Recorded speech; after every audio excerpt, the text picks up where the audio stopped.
Hello बच्चों, आपने इससे पहले गुणनखंड के 16 प्रश्नों का अभ्यास कर लिया है, जो पिछली वीडियो में बताया गया था। इसके बाद कुछ और भी महत्वपूर्ण प्रश्न हैं जो गुणनखंड से संबंधित हैं, जो नवोदय विद्यालय की परीक्षा के लिए बहुत ही महत्वपूर्ण है। तो आइए शुरू करते हैं। 17वां प्रश्न है, प्रथम 100 संख्याओं में कितनी संख्या 3 और 7 दोनों की गुणज है? तो 100 संख्या में कितनी संख्या 3 और 7 की गुणज है? तो 1 से 100 तक की कौन सी संख्याएं हैं जो 3 और 7 दोनों से विभाजित होंगी? तो वही 3 और 7 की गुणज संख्या होगी। तो अब 7 3 से 6 9 भी कटेगी और विभाजित होगी 12 भी, लेकिन वो 7 से विभाजित नहीं होगी। 7 से 7 और 3 दोनों से विभाजित होने वाली संख्या होनी चाहिए। तो 7 14 जो 3 से विभाजित नहीं होगी, और इसके बाद 21 3 से विभाजित होगी और 7 से भी, 7 21 3 सत्ते 21, और इसके बाद 42 ये भी 3 से विभाजित होगी और 7 से विभाजित होगी। इसके बाद 63 भी 3 से और 7, 3 दूना 6, 3 एकन 3, 7 9 में 63। इसके बाद 84 भी 3 और 7 दोनों से विभाजित होगी। ये 3 और 7 के दोनों की गुणज है। तो 3 दूना 6, 3 अट्ठे 24, 3 से विभाजित होगी, और 7 से 7 एकन 7, 1 8, 7 दूना 14, ये भी विभाजित हो रही है। इसके बाद आएगी 105 जो 100 से अधिक हो जा रही है।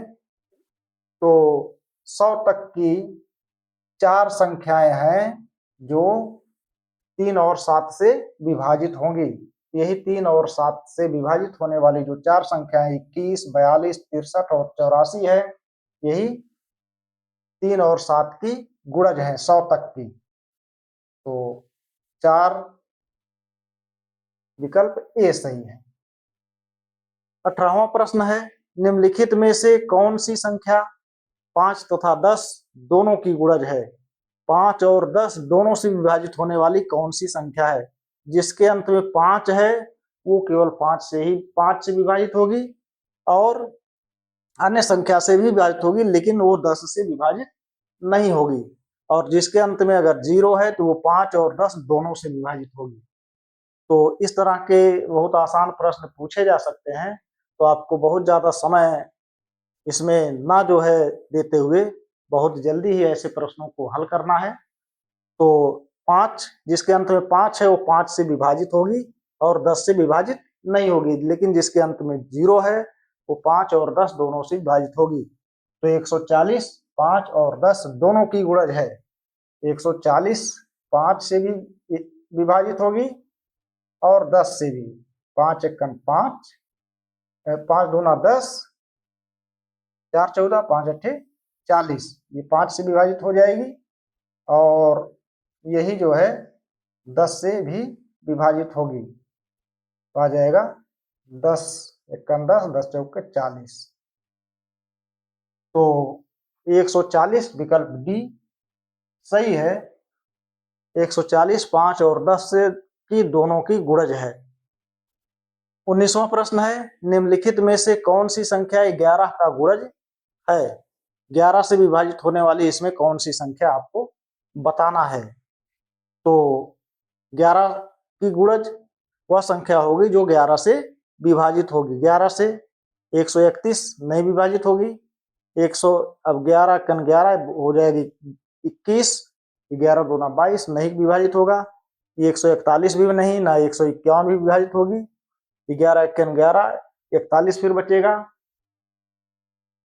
तो यहाँ 4 बचेगा, 43 हो जाएगा।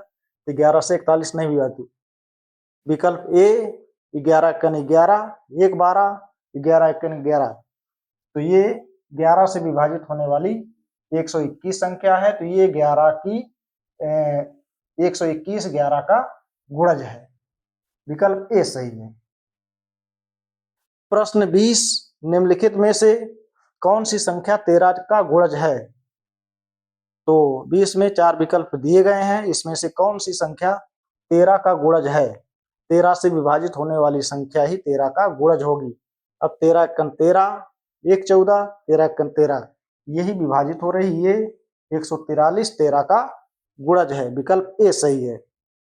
21वां प्रश्न, निम्नलिखित में से 35 से छोटे 5 के गुणजों की संख्या, 35 से छोटे 5 के गुणज, 5 के गुणज आप निकालेंगे तो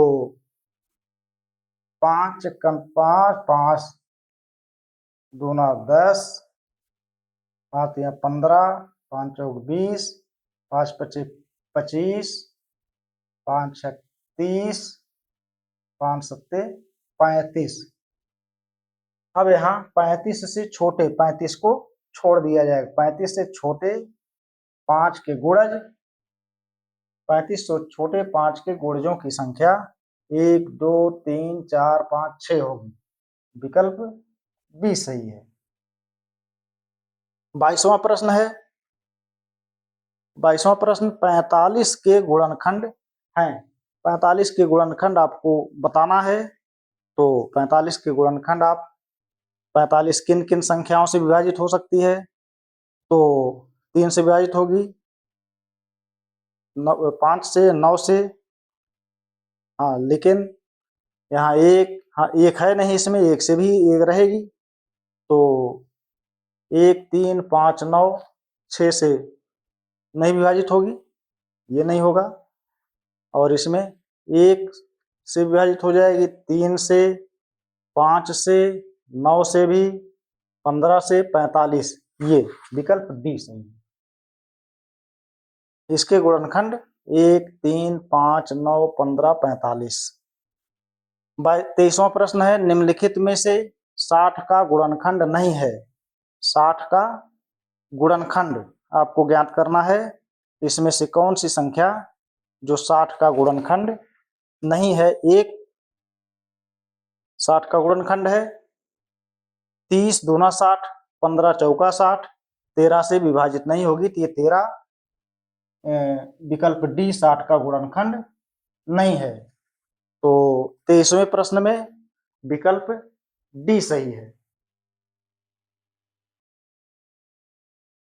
तो बच्चों 24वां प्रश्न है। 230 के अभाज्य गुणनखंड कितने हैं? 230 के अभाज्य गुणनखंड, 230 के अभाज्य गुणनखंड आप निकाल लीजिए। तो ये संख्या 2 से विभाजित 2 अभाज्य है। 2 अभाज्य वे संख्याएं होती हैं जो स्वयं से और 1 से विभाजित हों। तो 2 एकम 2, 2 एकम 2, 1 3, 2 पचे 10, और ये अब 5 से विभाजित होगी। तो 5 दूना 10, 5 या 15, 23 भी अभाज्य है, 30 विभाजित हो गई। तो अभाज्य गुणनखंड 2, 5 और 23, 1 2 3, 2 5 23, विकल्प बी सही है। 230 के अभाज्य गुणनखंडों की संख्या 3 है, 2 5 और 23। 25वां प्रश्न है। 27 के गुणनखंड हैं। 27 के गुणनखंड आपको ज्ञात करना है। तो 27 का 1 होगा ही, 27 के गुणनखंड 1 से विभाजित होगा, 3 से विभाजित होगा, 3 9 27, 4 5 6 7 8 9 से विभाजित होगा, 9 3 27, और 9 से विभाजित होगा। इसके बाद फिर 9 के बाद फिर 27 विभाजित नहीं होगा, 27 से ही होगा, फिर 27 एकम 27, 1 3 9 7, 1 3 9 27, 1 3 9 27, विकल्प ए सही है। 26वां प्रश्न है। 23 के कितने गुणनखंड हैं? 23 एक जो है अभाज्य संख्या है, यह स्वयं से और एक के अलावा और किसी संख्या से विभाजित नहीं होगी। 23 एक और स्वयं के अलावा किसी से विभाजित नहीं होगी। तो 23 के कितने गुणनखंड हैं? 23 के 2 गुणनखंड, एक ये है एक और एक 23 है। विकल्प सी सही होगा। किसी अभाज्य संख्या के 2 गुणनखंड होते हैं, एक और वह संख्या स्वयं। 27वां प्रश्न है 8 के प्रथम 5 गुणज। 8 के प्रथम 5 गुणज, गुणज मतलब 8 का पहाड़ा। 8 को 5 बार गुणा करेंगे या 5 बार जो है पहाड़ा पढ़ के आपको बता देना है। जैसे 8 का एक बार 8 एकन 8, 8 दूना 16, 8 24, 8 चौक 32, 8 पचे 40। 5 गुणज बताना है तो 8 16 24 32 40। 8 16 24 32 40 विकल्प बी सही है। विकल्प बी में 8 16 24 32 40 ये 8 के प्रथम 5 गुणज है। 28वां प्रश्न है 1 और 17 का उभयनिष्ठ गुणनखंड है। 1 और 17 के उभयनिष्ठ गुणनखंड अगर आपको ज्ञात करना है तो 1 का गुणनखंड, 1 और 17 दोनों अभाज्य संख्या है। 1 का गुणनखंड 1 ही होगा और 17 का गुणनखंड 1 और 17 दो होंगे। दोनों अभाज्य संख्या है, 1 का 1 और 17 का 1 और 17 उभयनिष्ठ पूछ रहे हैं। 28वें प्रश्न में 1 और 17 का उभयनिष्ठ गुणनखंड, तो दोनों अभाज्य संख्या है तो दोनों में कौन सी कॉमन संख्या है? तो इसमें भी 1 है, यहाँ भी 1 है, ये कॉमन संख्या है, उभयनिष्ठ इसी को बोलते हैं। तो 1 विकल्प ए सही है। 1 और 17 दोनों अभाज्य संख्या, किसी भी अभाज्य संख्या के जो उभयनिष्ठ गुणनखंड अगर पूछा जाएगा तो उसमें 1 होगा। प्रश्न 29 12 और 18 में उभयनिष्ठ गुणनखंड हैं। 12 और 18 में उभयनिष्ठ गुणनखंड आपको ज्ञात करना है। तो 12 के आप गुणनखंड ज्ञात कर लीजिए। 1 2 से विभाजित होगा, 3 से विभाजित होगा, 4 से विभाजित होगा, 6 से विभाजित होगा और 12 से। 12 और 18 के, अब 18 के कर लेंगे। 18 के जब करेंगे तो 1 से 2 से विभाजित होगा, 3 से भी विभाजित होगा, 4 से नहीं विभाजित होगा, 6 से विभाजित होगा, 7 8 9 से विभाजित होगा, इसके बाद 18 से विभाजित होगा। तो 12 और 18 के गुणनखंड हमने ज्ञात कर लिए। तो इसमें उभयनिष्ठ का मतलब दोनों संख्याओं के गुणनखंड 12 और 18 के गुणनखंड में कौन कौन सी संख्या कॉमन है, जो मेल खाती हैं, उसे आपको ज्ञात करना है। एक यहाँ 1 है, 2 दोनों में 12 के गुणनखंड और 18 के गुणनखंड दोनों में 3 भी है और 4 नहीं 6 है और ये 12 9 इसमें है, इसमें है तो इसमें नहीं है, 12 इसमें है तो इसमें नहीं है। तो 1 3 और 4 1 2 3 और 6 4 संख्याएं हैं जो 12 और 18 के उभयनिष्ठ गुणनखंड है। 1 2 3 6 1 2 3 6 विकल्प सी सही है। प्रश्न 30वां 6 और 36 का सबसे बड़ा उभयनिष्ठ गुणनखंड है।